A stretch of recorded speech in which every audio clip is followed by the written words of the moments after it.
好，观众朋友好，欢迎收看周末直播问答，方伟的每周的6跟日，我是尽量哈，只要有可能的话是晚上8点或者8点半呢，在空中和大家见面。因为一周下来嘛，很多问题没有办法说，有个解答嘛，基本上都还是一样哈，就单向反应。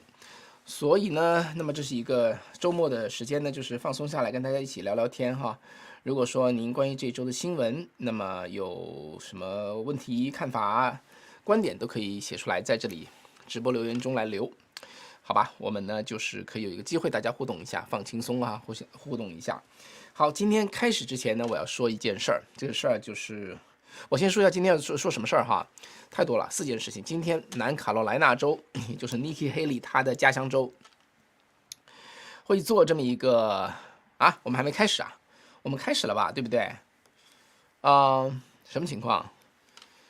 现在开始了吗？如果你已经看到我的话，能够留个言好不好？我觉得我开始了，难道还没开始吗？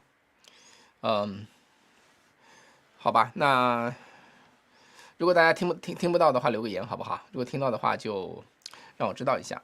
好，那南卡罗来纳州，这个今天大选结束，7点钟那个 poll 啊，叫做什么叫 poll 就是那个投票站一关闭，马上这个合众社就扣了啊，就马上就基本上就是宣布川普胜选，因为他们查来查去没有悬念哈，所以这是我要谈的第一件事情。第二件事情就是川普现在面临的这个巨额罚款，这情形真的是非常非常恶劣。我看新闻我都看得很叹气哈，但是还是真实情况跟大家说一下。再一个呢，还有一个同事被攻击的一个大佬哈，被猛烈攻击的一个大佬是谁？这个消息我以前就想讲，后来一直没有时间，今天再讲一讲，就是马斯克。马斯克现在跟川普处于一个类似性质的境地，当然没有川普那么惨，但是类似的境地哈。那么第四呢，我想跟大家说的就是人民能做什么这件事情哈。好，在开始之前呢，先说一个大家一定要注意听的哈一个事儿哈，因为这个方伟和斯考森教授所主办的叫做神奇美国哈 Miracle of America 神奇美国之旅，那么现在是经历了去年的3次，那么今年推出2024年春季的哈美国建国之旅的叫春季豪华游。我们要穿越时空哈，在打响独立战争第一枪的莱克星顿，重温当时的美国民兵的叫做战争之路的一个重演哈，就莱克星顿当年发生什么，他们会重演这个场景哈，这叫做历史复盘。在去年这个圣诞节的时候，我在华盛顿渡口，那么看到了这个当时的这个华盛顿渡过特拉华河的这么一个历史复盘，真的很有意思啊。那么现在呢是莱克星顿的一个历史复盘。同时呢，我们会去参观承载第一批清教徒的五月花号哈。那么这个现场的情景，最后呢然后呢再去到这个美国的先父纪念碑，你没听说过吧？先父纪念碑，这是非常非常的有意义哈。还有就是当初美国先民在普莱茅斯的一个保留地，一个居住的地方，还是去到华盛顿渡口，再去到这个川腾，再去到这个叫做普林斯顿，当初的美国政府所在地，然后会去到非常著名的伏击山谷，然后再去到费城的独立厅和费城的宪法中心，然后再去到就是说叫做约克镇南边的约克镇的这个叫做美国革命博物馆，那是个很棒的博物馆，超级棒哈。然后呢，外面都有这个叫做什么军营啊，它的那种就实景的一个布置。然后呢，最后回到收尾在什么地方呢？在华盛顿他们家，华盛顿家哈，就是在这个弗吉尼亚的弗农山庄。好吧，这个建国之旅吧，我觉得非常的好哈。今天还有一个这个建国之旅，这个叫做神奇美国的课程的一个学员说，他带他的儿子去，他儿子。政治观点都转变了哈，经历了这样一个课程之后，所以非常有意思啊。有不少的年轻人都参加这个班，为什么参加呢？被他爸妈塞进来的，说我们已经管不了他了，拜托你们的给他一点好的观念好不好？那么他跟着我们走完之后呢，就不少都改了哈，还是全都改了，也许全都改了，因为我每次问他们都是若有所思哈。所以呢，这一方面呢很适合哈，我觉得很适合全家一起来。那么如果说呼朋引伴的来的话呢，那我觉得就更好，因为斯考森教授又是一样啊，拿出7天时间，再加头跟尾哈，基本上是9天时间。斯考森夫妻俩去年就为这个事情前后拿出了20天，那今年又拿出10天，为什么？因为他真的很认同美国华人，他觉得你们做事说了就做哈，非常实在。因此呢，就是在这里想跟大家讲，就是说这是美国建国之旅哈，春季精华游。为什么叫精华？因为我们游了3次了，我们知道什么是精华了。我们这次把最好的东西拿在一块儿，凑成这么个精华游。好的，那就这样哈，7天6夜的跟随斯考森教授和这个方伟的这么一个美国建国之旅独一无二的旅程，独一无二的导游，倒不说我了，我说斯考森哈，可以叫做一生必走一次的旅程啊。好吧，那这个报名电话是800-726-2679，800-726-2679。好吧，这下面还有一个链接，大家点击一下，早报名会有一个折扣，所以大家抓紧时间。好，来回到我们的今天的话题哈，今天是选举，就是选完了哈，不是选完了，根本没选完，也没数完，选举投票刚刚结束。Nikki Haley 就说就是各大媒体就说川普赢了，为什么呢？先说一下这个选举这个情况哈，大家知道这个南卡罗来纳州呢，这是 Nikki Haley 他做了2任这个州长的这么一个地方，所以等于是他的家乡嘛。那在这个月哈2月份，在初选之前，川普只在南卡待了一小会儿，但 Nikki Haley 在南卡就一直在待哈，因为这是他唯一希望能够搬回来的地方。那么虽然南卡是海莉的家乡，但是这个州的州长几乎整个的这个叫做 Congressional Delegates 哈，就是南卡选出来的众议员，以及参议员和数十名州议员和地方官员都 endorse 川普。所以呢，在选前呢，民意表示呢，就是这个川普保持2位数的巨大领先优势。这个南卡的这个选举是公开初选哈，啥意思呢？就是说共和党人、独立人士，甚至民主党人，那么只要没有在2月3号的民主党初选中投票，都可以在跑到共和党这边来投票。在这种情况下，川普还是叫做立即就胜选了哈。所以呢，那就是目前呢，就是 Nikki Haley 往前怎么做，他往下压力真的是会非常大哈。我想我也看得出来啊，他是一定要待着的。他待着看以后呢，会不会捡到枪啊？我想是这个意思。那现在很尴尬呀，整个国会中啊，220人的国会的共和党团，对不起，只有1个人支持他，220个人只有1个人支持他。然后呢，你去问 Nikki Haley 和他的团队，美国50个州，你能赢哪个州？他一个都打不出来，他可能全输，从头输到尾。但是他在这种情况下已经是必败之局，1月份募款居然募了1700万美元，这是什么概念哈？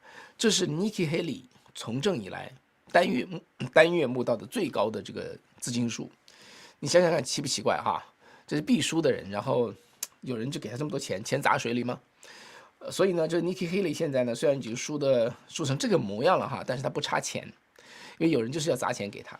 那么砸钱是谁哈？当然这些东西都没有详细的一个公开，但是我们知道一个人，这个人就是 LinkedIn 领英的这个创始人，叫做霍夫曼。霍夫曼呢，一边是出钱去告川普，一个是出钱去支持 Nikki Haley， 所以呢，这就是大家都看得出来哈。好，这是相关的一些情况。好，这样吧，我因为今天直播问答嘛，大家说如果有问题的话可以贴出来哈。我这里也准备了一些问题。那么的话呢，请大家能够点赞好不好？一边看一边要点个赞，顺手点个赞。如果你觉得值得赞的话，因为我想现在还在看，还是应该可以点这个赞，对不对？对，就像我们小编说的话，这样可以触动油管的算法，让更多人可以看到。好吧，那就是关于过去1周呢，大家有什么问题呢，都可以在这里提出来，我们一起来探索。这里有个报名哈，报名电话都有哈，美国建国之旅。对 Harley Freely 啊，好幸运碰到直播，是啊，这个我真的做节目应该更加规律性一些，但是我事儿实在是太多，所以想做也做不到，所以撞到那就很好啊，对，好的，那么我们就看一看。好，那大家也没有问题的话呢，我就继续说哈，我就说我现在已经准备好的问题。第88个 like 是这叫做志气0128，谢谢哈，没错吧？我念错没有？好的 ，OK， 对，是没错。好，姆苏米说，美国兰州大城市是不是已经像当年唱红打黑的重庆了？天哪！有类似之处啊，有类似之处，已经是社会主义化了啊，社会主义化非常的明显。当然这对于我们来说，对于华人来说，你大家想想看什么感觉？不可思议，这是不可思议，对不对？美国会这样吗？美国真的就会这样，美国正在这样，你同意不同意？美国正在这样。原因是什么呢？原因已经是就是美国共产党吧，在美国做这种精心的布局，现在浮出水面。其实它浮出水面很大的程度上是川普触动的，但川普触动，你觉得川普要不触动多好？不触动那就一点希望都没了哈。所以呢，川普确实，川普因为他看出来的很猛哈。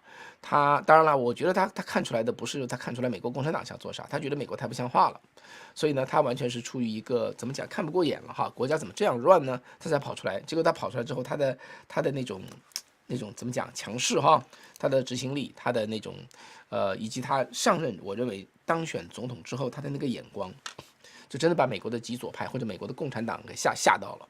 因此呢，就可能从通俄门开始就一直在那个哈，一直在就是压制他。哎呀 ，LYF 说美国为什么正不胜邪？你这个问题真的很好啊。美国为什么正不胜邪，正不压邪？对这个问题很有哲理性啊，我觉得啊，不能这么说。这个问题的答案，我认为很有哲理性。美国现在看起来好像是正不胜邪，对不对？因为坏人他什么规矩都不守，他什么办法都敢用，好人他不会这么做的，他不会以牙还牙，以恶易恶，以暴易暴，他不会这么做的，因为他是好人吗？因为他是好人，所以他不会这么做。你再怎么做，我都不会那么做。那怎么会世界变成这个样子啊？这真的是一个很好的问题。我的看法是现在是一个大时代。也许好人在经历考验，看你是真好人还是假好人，看你会不会变坏，或者会不会放弃，会不会失望，会不会绝望，还是说在困难的时候能够坚持往前走。因为这是一个大时代，这是一个考验好人的时代。当然了，你要相信我说这个话呢，你得相信这个世界是有神存在的，有神存在，神要考验好人。现在出来的都是考题。你说既然坏人可以赢，那我也做坏人好了，那你就考输了。这是我的看法。保持一个好人 ，be a good person, no matter what。这是这个时代的神给人出来的题目哈，这是我的看法。AYJ 说马斯克出了什么事？这个事是一个老事情，但是马斯克因为这件事情直接损失是560个亿，560个亿啊！你说川普前几天被人家逼到丢掉了多少5个亿，马斯克可能损失560个亿啊，就这么大。这是今天我待会要说的哈。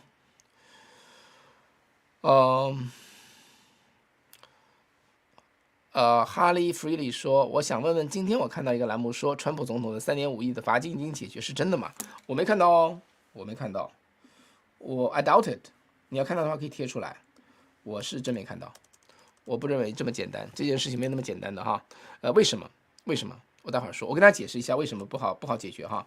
川普这个罚金现在是什么情况啊？我先说一下，川普现在在纽约的这个法院呢，它叫做什么来着？New York Supreme Court 哈，纽约最高法院。它这个最高法院是个初级法院，它为什么叫 Supreme Court？ 我觉得很奇怪，我不知道为什么哈。在它之上有2级法院，一级叫做Appellate Division，翻成中文叫上诉庭，它是纽约的中级法院。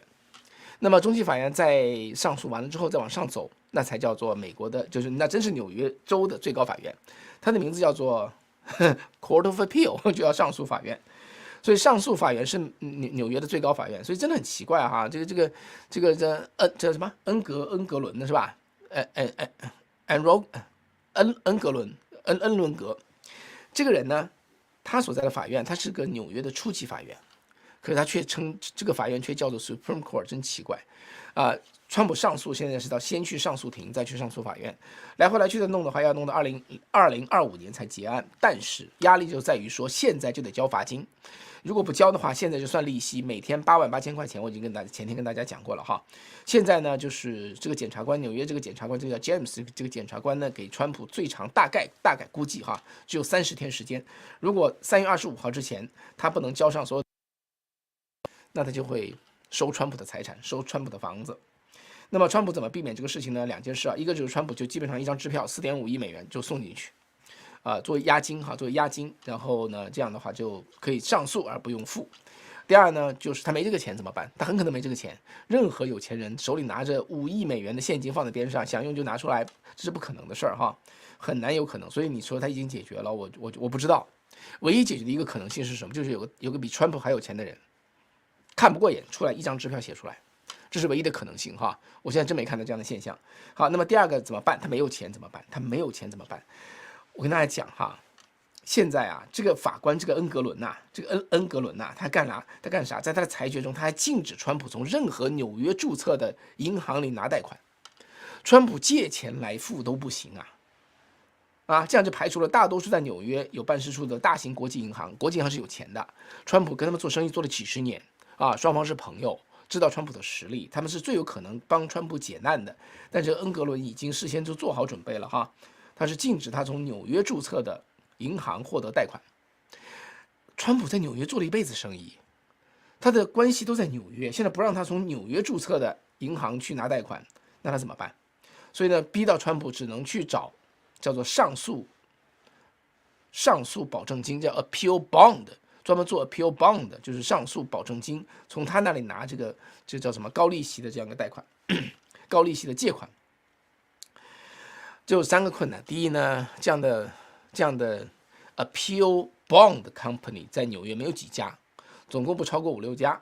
那么第二呢，人家不会白给啊。首先收他的保费就是1%到3%，甚至3%。你知道4.5个亿3%是什么概念？光这一把借一笔钱就花掉1.5个亿。那么第二呢，还得向这个公司提供抵押，包括这个抵押还不能是他的房子，因为他一般不接受叫做房地产抵押，他们要现金、要股票、要债券，所以会逼得川普就是很多东西都得点进去，几乎所有流动性都弄掉了，那么就变成这样子。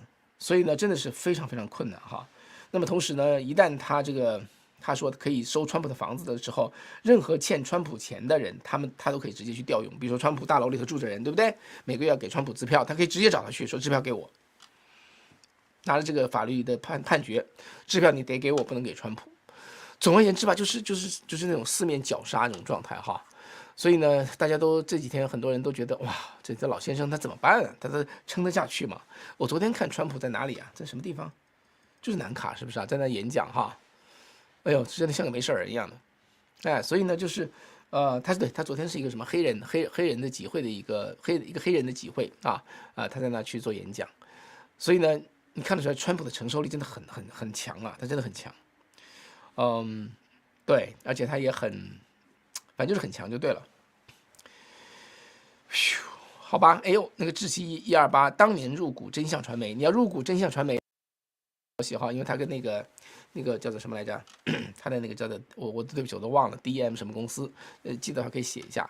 那个对他们确实上市了哈，不是上市，他们合并，然后股票涨了好多。川普在那上面就可以，它的价值值几十亿，那你说卖掉就好了。那也没那么简单，你不能很快卖，你这个时候卖那怎么行啊？对不对？那因为它是冲上去的哈，它并不是量把它记上去的，它把这个股票卖垮了都有可能，何况也许有这个中间有别的限制，它不能那么短卖哈，所以呢就没那么简单。任何人掏出5亿美元这件事情都不是一件非常简单的事情哈，所以你说它已经得到解决了，I doubt it。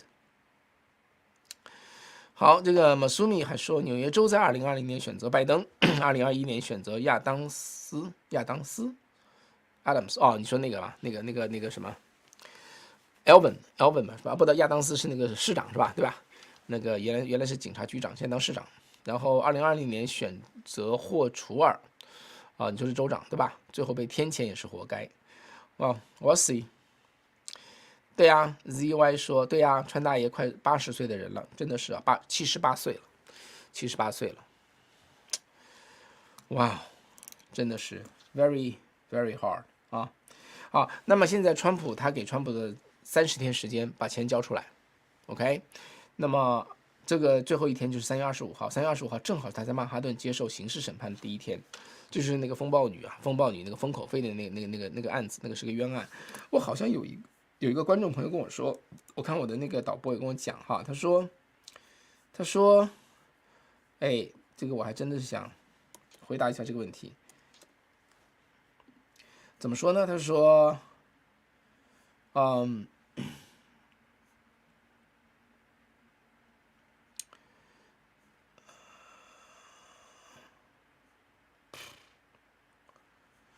哎呀，抱歉，不应该这样来浪费大家时间。对，那他就是说，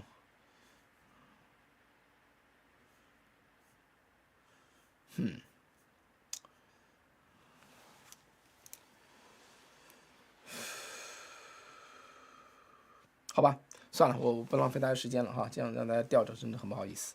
好，那下面呢，那个会有人愿意啊？Jenny 陈说，会有人愿意给川普贷款吗？对啊，是个问题啊。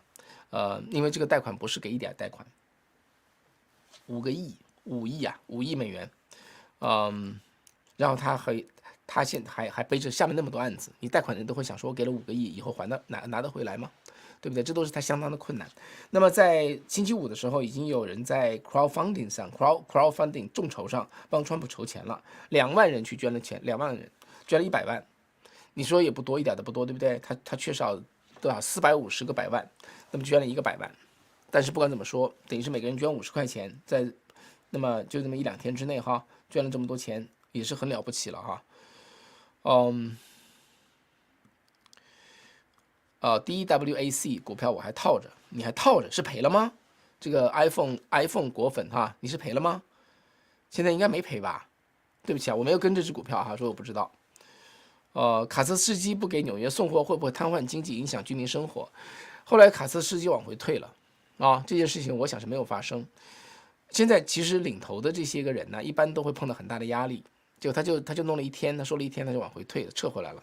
所以这件事情就我所知是没有发生哈，或者开了个头，没有继续走。好，行，那我下面说一下马斯克的事情啊。这个美国的在乔治城啊 ，Georgetown 有一个教授，这个教授叫做 Jonathan Turley。Jonathan Turley 是经常给福克斯做法律评论，这个人是很中正、很温和的一个教授，法律教授哈。那哇，前2天他气死了，我看他气死了。他说在美国啊，他说他们这么陷害他，除了这个川普之外，还有马斯克。他说他们这么去针对他们，然后呢，等于是用那种从来没有用过那种方法。就他没有说陷害这个词了，因为他说话非常中性啊，他就是说那个意思。然后呢，兴高采烈把他们整了之后，兴高采烈。他说他反正意思就是太不像话了。这种非常温和的这种律师啊，这个或者说法律界的人士都受不了了。那马斯克什么情况哈？2018年的时候，特斯拉呢就给马斯克拟定了一个叫做激励计划，就说呢，把以后的若干年分成12个阶段，每个阶段你的财务和营运目标要达到这儿，我们就给你这么多股票，这股票就是折扣股票，对吧？就是用低价来买股票，就等于是你有股权嘛，买下来之后呢，以后可以卖了高价，如果股票上去的话。这是2018年，到了现在是6年之后哈，他达没达到他的财务和营运目标？不仅达到，远远超过。所以照这个东西呢，他可以拿到560亿美元的这么特斯拉的一个收益啊。结果发生什么呢？2016年，特斯拉的一个股东买了9股，他就凭着这9股的股票，在特拉华州提起诉讼，说特斯拉的股东在批准这批交易之前，他和这个董事会叫做等于是内部交易哈，没有适当披露给这个消息给我们投资人。他买了9股，他说没有披露给他。好，当然这种烂诉到处都有哈，但是问题在什么地方？问题在特拉华法官在1月30号就裁决说，这个法官叫做凯瑟琳麦考密克，他就裁定说，他说这笔深不可测的金额对股东不公平啊，似乎是由听命于马斯克的董事达成的，因此就裁决马斯克没有这个东西，一把就可能损失560个亿啊。所以呢，像这种事情都是不可思议的，人家公司自己董事会定的这个叫做什么呢？激励计划，人家最后做得很好哈，最后就是照章办事，会给他这么多钱，居然把他给废掉。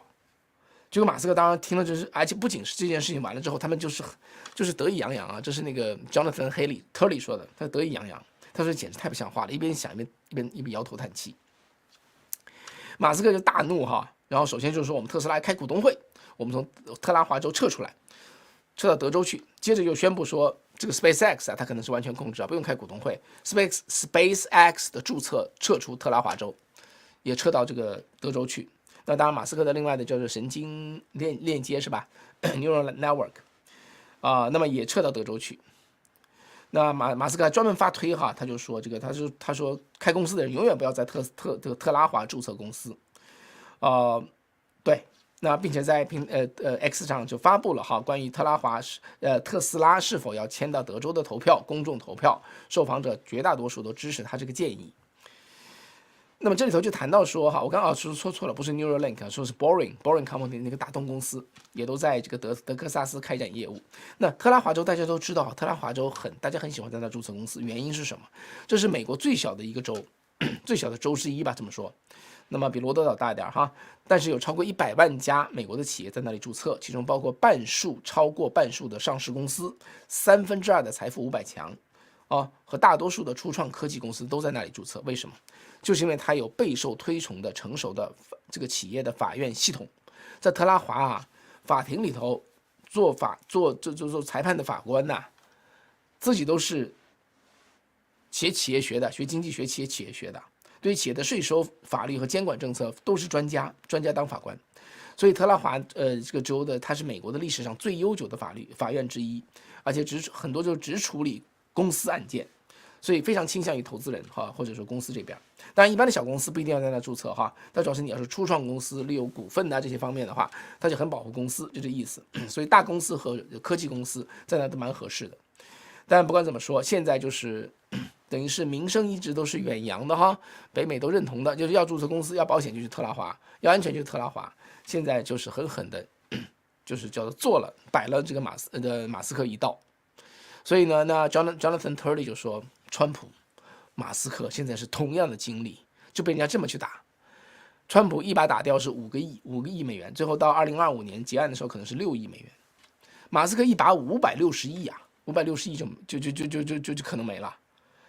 所以呢，对啊，所以什么情况？大家想想看，这个真的是美国的目前的情形，真的是不可思议。那你看到马斯克被打残没有？你看他发推那个样子，每天兴高采烈的哈。好，所以呢，对他似乎是没有影响。好，这里呢就说提醒一下大家哈，点赞订阅，谢谢大家哈。马苏米说，马斯克不敢明着支持老川，我一直看不透为什么。没有，他就没有那么认同嘛。你知道，他不是不敢明着支持，马斯克是中间偏左的，因为极左派的动作呢，他们现在全变成右边了，但他并不意味着他就支持川普啊。当然，我觉得他投票他会投川普，但是他说川普你跟我一条心，那还没有啊，是这么个情况。克里斯蒂娜，美国最大的危机在边境问题，对呀，是没有错啊，这个。有观众叫做 user BL9ZJ 什么之类的哈，不能告大法官吗？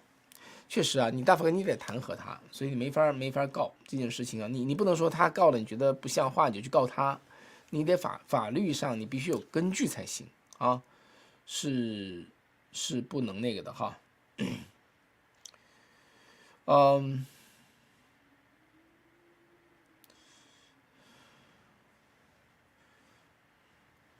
好，那么 Mile 黄5665说，如果川普交了钱，上诉赢了，是不是可以不仅把钱要回来，还要求法院按同样的利率支付损失？就我所知，我只能凭据我的法律常识哈，如果他交了钱，他是抵押，上诉赢了，当然就全要回来了。至于说以同样的利率支付损失，我看是不行，这没有这可能性的哈。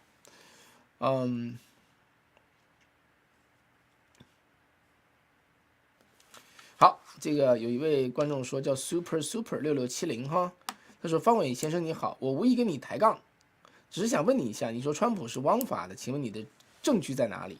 而高院基于判断，这个证据的判断还是你说的常识，而常识是由谁来定的？就是说，我说川普这个不是你说枉法是被冤枉的意思，对不对？被人家冤枉，我的证据在哪里？这个证据已经很多了，对不对？他就说现在是告他去申请贷款的时候虚报财产，虚报财产，首先你谁能证明？你证明了他是虚报吗？对不对？这是第一个问题。第二，人家银行是傻瓜呀，这银行全是大银行，人家评估一个财产，你说啥就是啥，人家是街头一个小卖部的人吗？对不对？人家多少那个叫做相关的机制来核实你说的对还是不对？而且关键是这里的银行啊，他怎么跟法庭说？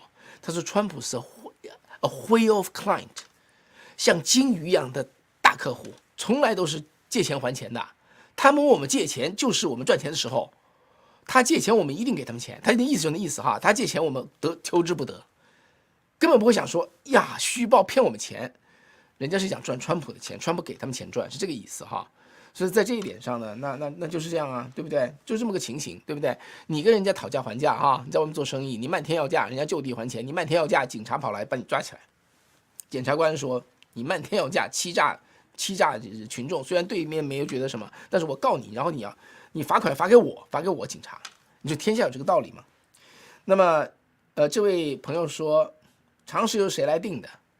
常识就是不用人定啊。什么叫常识啊？就是一想就明白的东西，天经地义。美国的宪法怎么出来的啊 ？All men are created equal, that endowed by their Creator certain unalienable rights, that among them are life, liberty, and pursuit of happiness。人的生命生来不能被剥夺啊，对不对？自由不能被剥夺。Life, liberty, and pursuit of happiness。他辛辛苦苦挣来的财产不能被剥夺。你说这由谁来定这个规矩？为什么说这3句话是对的？不用证明，天经地义，一想就知道是对的。有些东西就是这样的，常识，所以叫常识。好吧，我现在说了多长时间了？天哪，1个小时了，开玩笑吧？半个小时，对。我们8点半才开始。Vanessa 刘说，希望方伟先生有时间系统讲一下美国总统的选举投票的规则。OK， 那好吧，那以后有机会吧。还多少人想听这个的？我总觉得大家都已经知道了哈。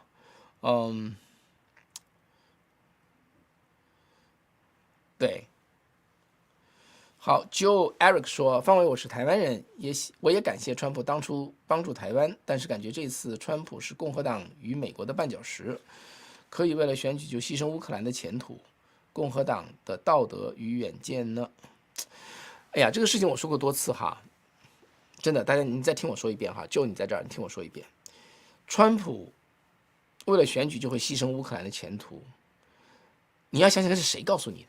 你在哪读出来的？还是你脑袋这么想象的？川普如果当选，乌克兰绝对不会被牺牲，因为那他不是他做事的方法。你现在只是觉得说，我是觉得有些朋友呢对乌克兰非常的执着。说实话，这个乌克兰被俄罗斯侵略进来，谁都同情弱者，就很生气，对不对？泽连斯基呢对不对？又在绝处站住了不退，那么非常容易激起正义感跟好感。我对泽连斯基，我觉得这个人有种啊，有种。我觉得这真的是一条好汉啊。当初美国叫他逃，他不逃，那不逃那是要么当俘虏啊，对不对？要么丧生啊。他在那盯住，结果守住了基辅。这个大家有这个同情是可以理解的，但是我觉得这种国际事务啊，也跟你其实跟大家，我觉得大家不要感情用事。我见到很多朋友就是感情用事，但是恨不得让这个乌克兰一定要赢。你乌克兰赢的过程中，双方会死掉很多人的。这种时候，我跟你讲，俄罗斯大乌克兰4倍，你就算乌克兰打赢了，全部收回失土，俄罗斯冤冤相报，他也会打回来的。这件事情是没完没了的。所以呢，最好的方法就是休兵罢战。那你说休兵罢战后，这个乌克兰赔了哪块土地？这个克里米亚拿不回来，会如何？你就想想看，你关心那个事情有多少意义？真的没有什么意义哈。我觉得我没有站位哈，我没有说你说我反对乌克兰，我从来没反对过乌克兰。我赞成俄罗斯，我从来没有赞成过俄罗斯。但是我不觉得，你就说你为了你就这样，这就是踢球一样的，打个球赛。你就喜欢2队哈，一个是蓝队，一个是红队，你3号就认同蓝队，你就恨不得蓝队赢，蓝队不赢你就不能停。我真这么看哈，我觉得有些朋友就是这样，他是个感情用事。你国际政治啊，你跟这个大国总统都这么感情用事的话，那我觉得结果不一定最好。双方打起来，乌克兰跟俄罗斯就是多少人死伤，家庭破灭掉，多少的财产都损失掉。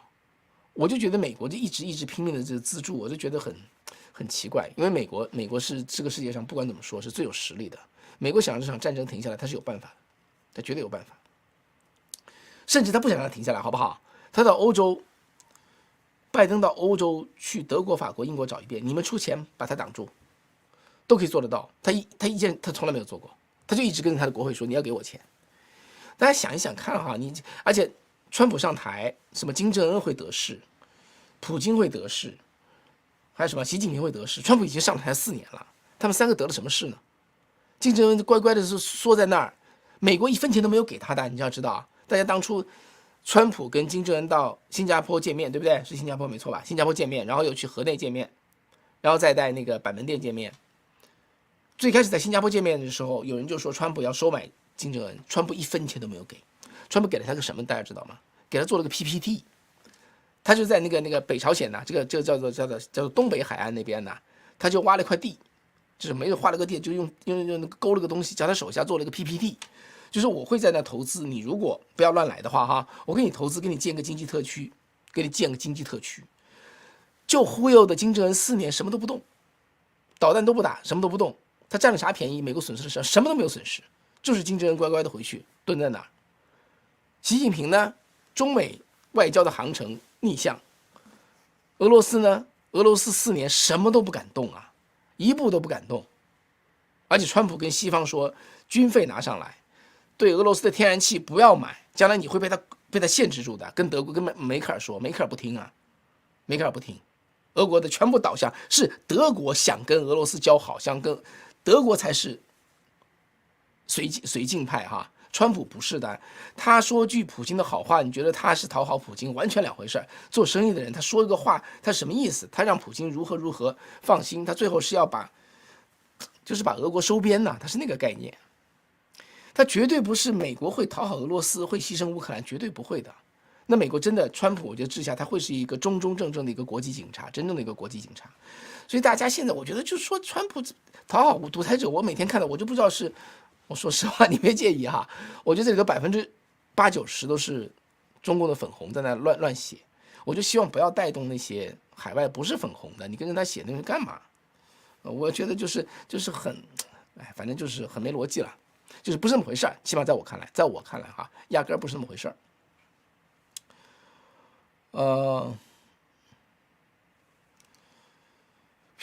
我看看啊哈。对啊，2点之间直线最短，这就是常识。对啊，你要我证明2点之间直线最短，你凭什么？就常识呗。所以呢，我说的常识是因为现在美国很多道理确实在挑战常识。常识就是天经地义，常识换句话叫天经地义的见解，叫做常识。有很多东西不是天经地义的，比如说美国的经济的运作，美国经济该怎么运作，那么这就不是常识啊，就是减税才能让经济起来。你政府缺钱的话，你就减税，这绝对不是常识。这要是掰开了揉碎了，仔细去说，最后才说到哦，原来如此。但有些东西你不能剥夺生命，就是常识。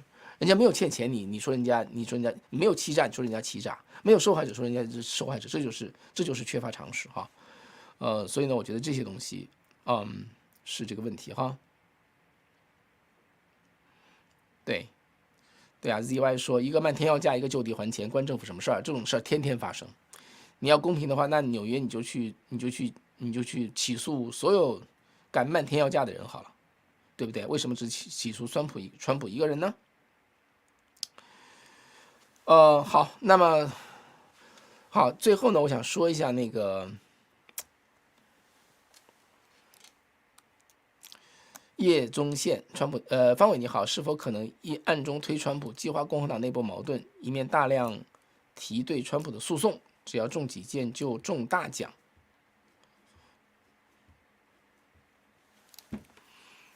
我觉得没有哈。暗中推川普，激化共和党矛盾，没有。我觉得现在极左派是怕川普，很怕他哈，所以他不可能暗中去推的，他也不需要他暗中推。好，那么 LYF 说，美国总统选举过程猫腻太多，好人不容易当选，做鬼的人很容易做票。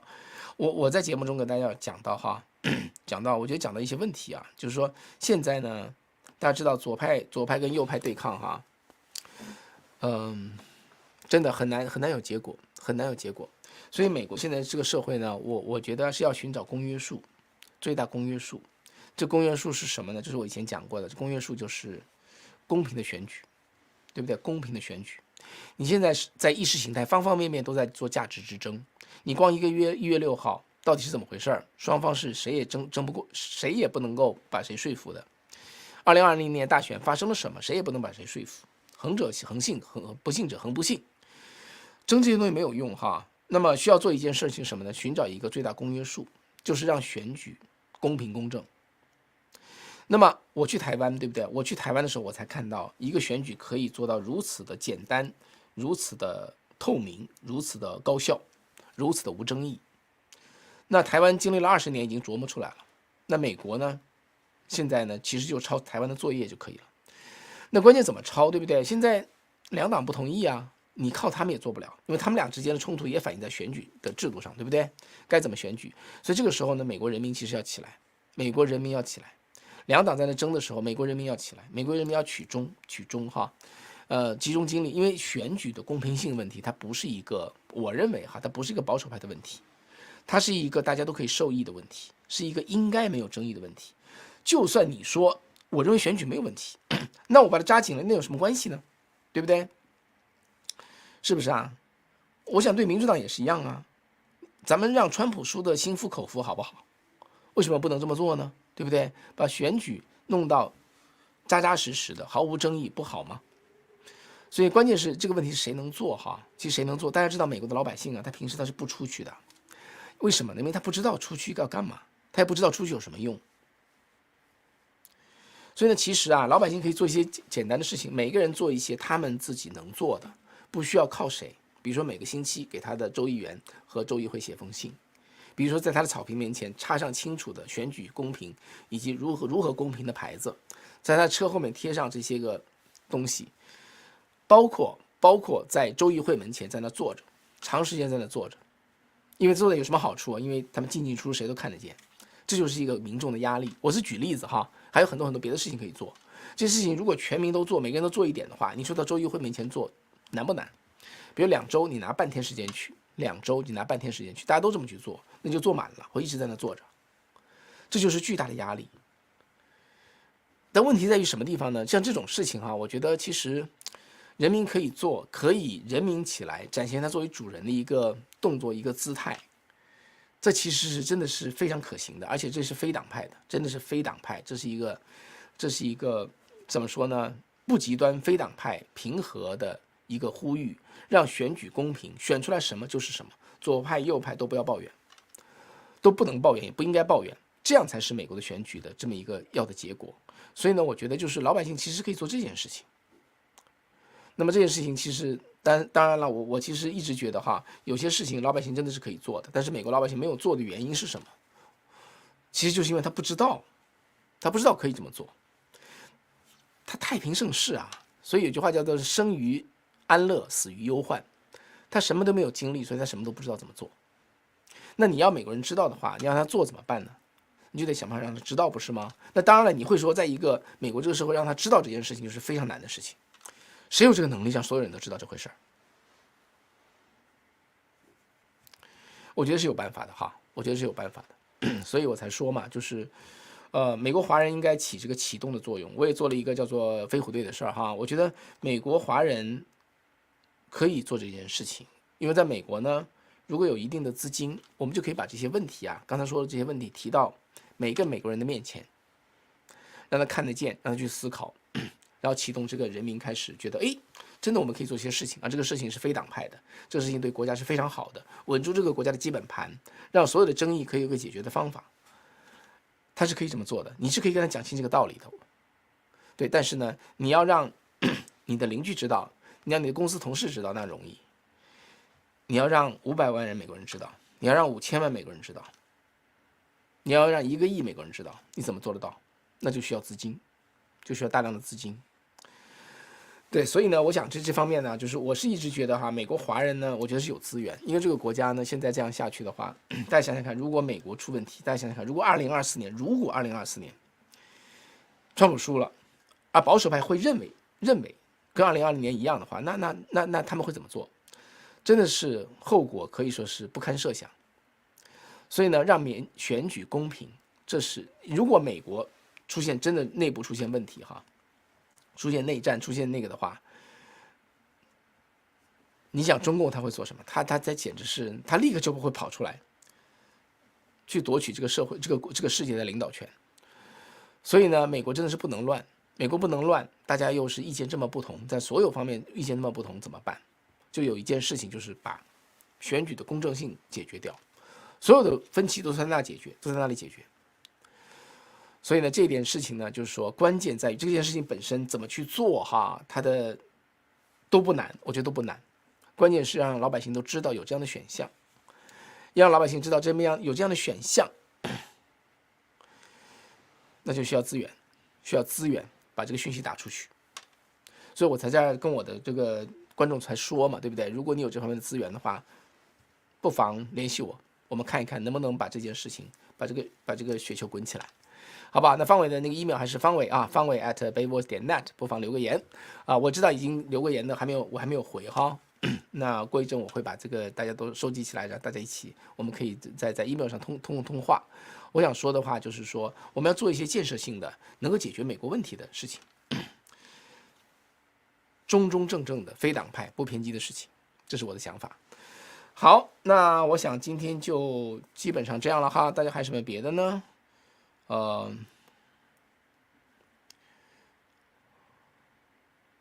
对于美国华人呢，我觉得其实华人我们在美国啊，我们能做点，哎呀，我们要真的要能帮美国的话，现在真的是此其时也哈，现在是这个时间点，我就不知道大家有多少华人看一看，说一说，评一评就完了，愿不愿意卷起袖子做这些事情？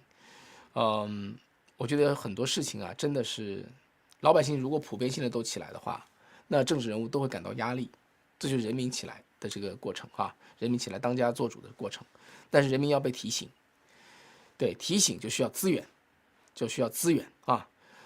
我说的是主流人群哈，我说的不是华人，华人我在这我们在够交流了，我说是主流人群，好吧？如果你有愿望的话呢，写个 email 给我，我们看看可不可以一起商量商量啊，能不能找到这样的资源来启动这样一个很好的人民可以做的，每个人都可以做的，最后涓涓细流汇成江海哈，最后能够让美国能够稳住。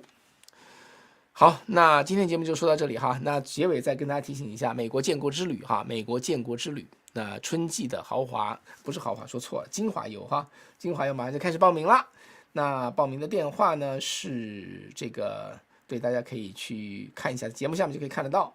电话是800-726-2679，800-726-2679。好，希望在4月12号到4月18号可以见到您哈。4月12号到4月18号7天6夜。